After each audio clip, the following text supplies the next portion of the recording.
গা শীতল করে দেয়া ছড়ার পানি যেন পরিণত হয়েছে পর্যটকদের মূল আকর্ষণে। যান্ত্রিক কোলাহল ভুলে প্রকৃতির সান্নিধ্য পেতে মনোরম এই পর্যটন স্পটটিতে ভিড় জমেছে দূর দূরান্ত থেকে আসা দর্শনার্থী ও পর্যটকদের। আমরা এই খুলনা বাগেরহাট থেকে আসছি। আমার বাচ্চাদের অনেকদিন বায়না ছিল যে আমরা টাঙ্গুয়ার হাওড়ে আসবো। এখানে এসে মনটা আসলে জুড়ে গেছে। ছড়ার পানিতে কেউ শুয়ে আছেন, কেউ খুনসুটিতে একে অপরকে পানি ছেটানোর খেলায় মেতেছেন। পানিতে পা ডুবিয়ে প্রিয়জনের হাত ধরে হাঁটছেন কেউ কেউ।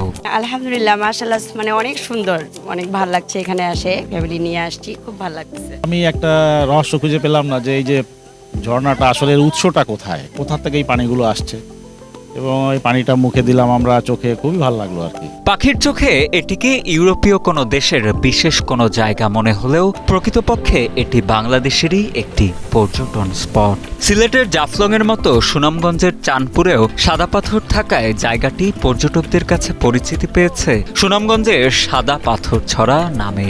মেঘালয় পাহাড় ঘেঁষা টাঙ্গুয়ার হাওরের পাশাপাশি শহীদ জিয়া লেক, ট্যাকের ঘাট, বারেক ঢিলা, জাদুকাটা নদী, শিমুলবাগানের প্রাকৃতিক সৌন্দর্য যেমন পর্যটকদের নজর কেড়েছে, ঠিক তেমনই এই ছড়ার পানীয় দিন দিন পর্যটকদের করছে মুগ্ধ।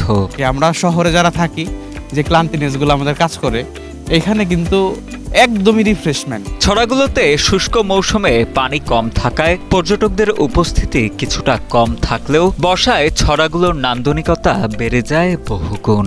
ফলে বর্ষায় ছড়াগুলোতে দেখা যায় পর্যটকদের উপচে পড়া ভিড়। সবাই আমরা শুনে আসছি যে এটাকে মিনি সুইজারল্যান্ড বা এরকম কিছু একটা বলে। আমাদের সেটা আসলে এর আগে অনুভব করতে পারিনি যে এটা এত সুন্দর হবে। আমরা যখন এই প্রকৃতি এই রাস্তা দিয়ে সবগুলো আসলাম, আমরা বাইকে করে আসলাম, অনেক সুন্দর। মানে নিজের চোখে না দেখলে এটা আসলে ক্যামেরা দিয়ে কখনো ক্যাপচার করে কখনো বোঝানো যায় না যে এখানে প্রকৃতিটা আসলে কত সুন্দর। দূর দূরান্ত থেকে ছড়ায় আসা পর্যটকেরা জানান, ছড়ার মনোরম এ প্রাকৃতিক দৃশ্য আর কোথাও দেখেননি তারা।